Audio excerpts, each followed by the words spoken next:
Hello class, it's time to question and answer with Lilin Tua. Channel ini ada untuk menjawab dari semua pertanyaan yang datang di kolom komentar YouTube, juga direct message di Instagram. Jangan lupa kalian untuk klik subscribe dan juga lonceng untuk tahu kapan video Q&A ini akan diupload. Jangan lupa untuk klik like-nya dan selamat mengikuti. Jumpa lagi dengan Lilin Tua.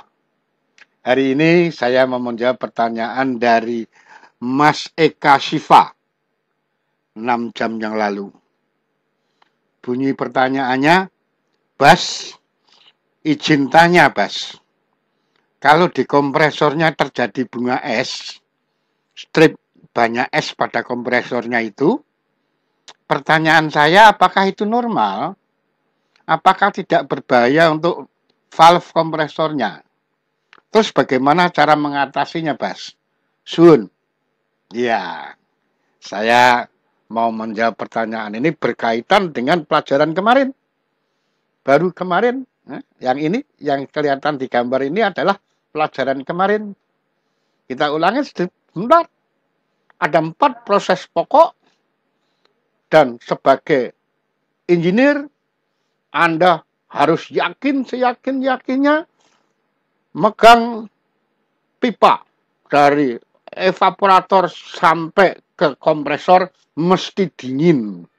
Tapi dinginnya bukan dingin berbunga es. Kalau berbunga es berarti 0 derajat Celcius. Sementara dia bukan 0 derajat Celcius. Ya, keluar dari kompresor mesti panas. Pertanyaannya kemarin sempat saya singgung, jangan sampai masinis ketemu kompresor, walaupun namanya kompresor es, dingin, apalagi jadi es manduk-manduk, maka masinisnya mesti sekolah lagi.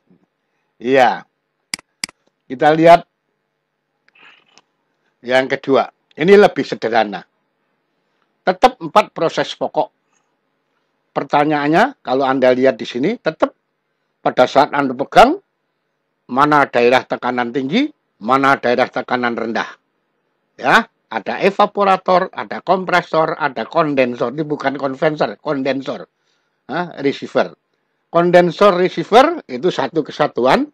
Nanti ada kondensor receiver, jadi satu kondensornya merangkap sebagai receiver.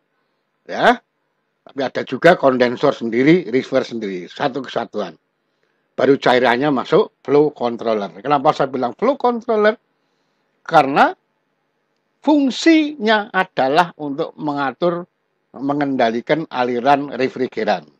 Bentuknya bisa katup ekspansi, bisa katup kran biasa, bisa floater, bisa pipa kapiler. Ya, intinya untuk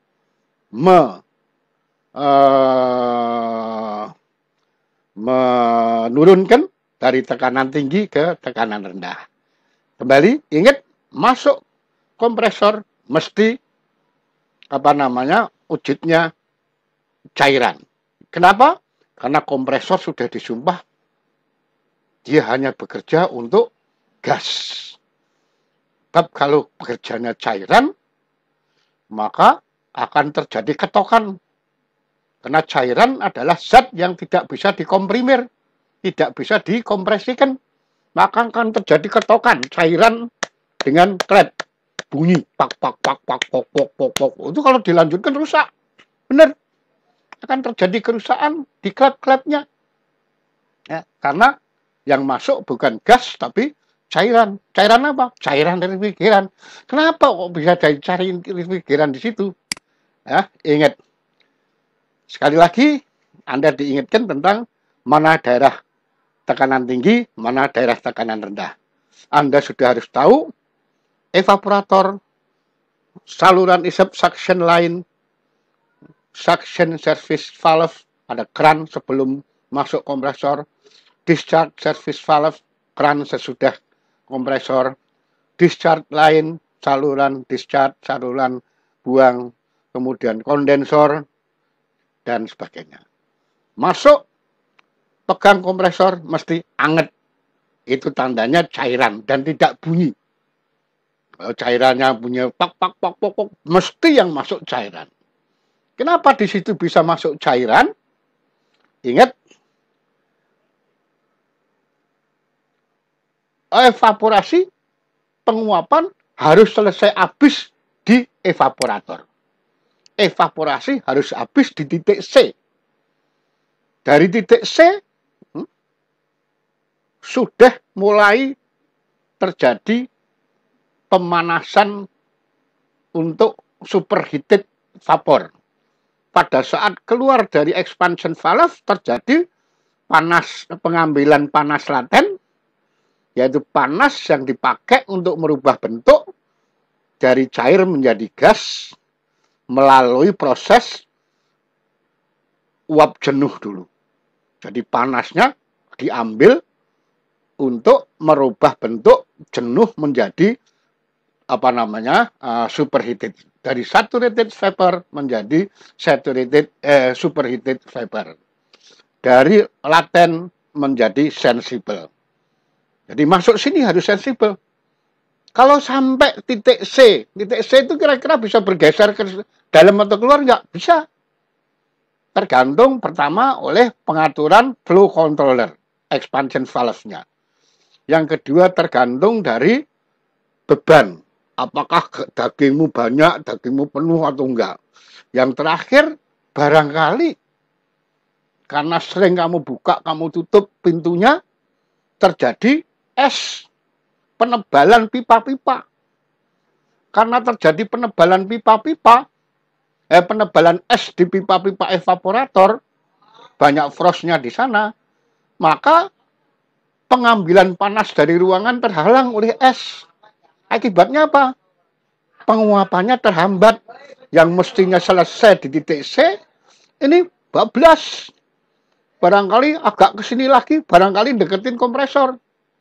Sehingga masih terjadi penguapan selama perjalanannya menuju ke kompresor.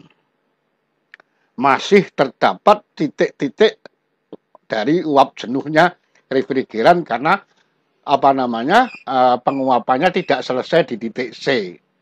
Jadilah ya. Maka nanti akan dipasang, harus diusahakan supaya titik C tetap di titik C. Maka dia menggunakan flow controller yang otomat sehingga pengaturan banyak sedikitnya aliran itu disesuaikan dengan suhu yang ada di titik C. Nanti ya kita akan ngomong tentang itu. Sehingga kalau ditanya kira-kira apa pengatasannya? Pengatasannya ada beberapa. Yang jelas itu bunyi atau bunga es karena penguapannya terlambat selesainya. Bisa karena terlalu besar buka refrigeran flow controlnya, expansionmu terlalu besar, expansion valve-mu, ya, sehingga habisnya uap jenuh tidak di titik C, tapi mendekati kompresor. Yang kedua barangkali banyak bunga es di dalam evaporator, maka perlu di defrost. Ada peristiwa defrosting. Nah, defrosting nanti ada beberapa cara sampai ke cara yang otomat. Kira-kira itu Mas Mas siapa itu tadi yang nanya? Ada benar bahwa itu merusak klep, benar. Yang kedua disebabkan oleh penguapan yang tidak habis di titik C. Mas Eka Siva, ya. Jadi benar pertanyaannya apakah itu normal? Tidak normal. Normalnya megang kompresor es mesti anget sesuai dengan refrigerannya. Di situ ada suhu masuk, ada suhu keluar, tergantung refrigerannya akan menunjukkan tekanan berapa. Oke. Kemudian apakah itu tidak berbahaya untuk valve kompresornya? Berbahaya. Karena ada ketokan antara cairan dengan klep, di mana setiap kompresor, apakah itu kompresor udara maupun kompresor es, harus bekerja untuk media gas atau media uap udara. Ya, bagaimana cara mengatasinya? Itu tadi, karena penyebabnya sudah ketahuan, penyebabnya adalah penguapan yang tidak selesai, bisa disebabkan karena terhalang penguapannya oleh lapisan es, maka perlu di defrosting. Barangkali, karena ini hanya contoh gambar satu ruang yang didinginkan. Kalau ada ruang 3-4 ruang yang didinginkan, kamar daging, kamar sayur, kamar ini, barangkali ada salah satu ruangan yang klepnya refrigeran, flow control terlalu gede, atau barangkali untuk kamar dagingnya sendiri terlalu gede, sehingga proses penguapannya tidak selesai di evaporator, dia masuk ke daerah ini. Kira-kira itu, ya. Jadi perlu defrosting, perlu pengaturan klep pengendali aliran refrigeran atau expansion valve. Anda pertanyaannya bagus. Untuk yang lain, barangkali kalau ada pertanyaan apapun, boleh Anda sampaikan. Ya, ketemu yang akan datang dalam kondisi lebih sehat, lebih pinter, dan salam hangat dari lilin tua. Oke semuanya, thank you for watching.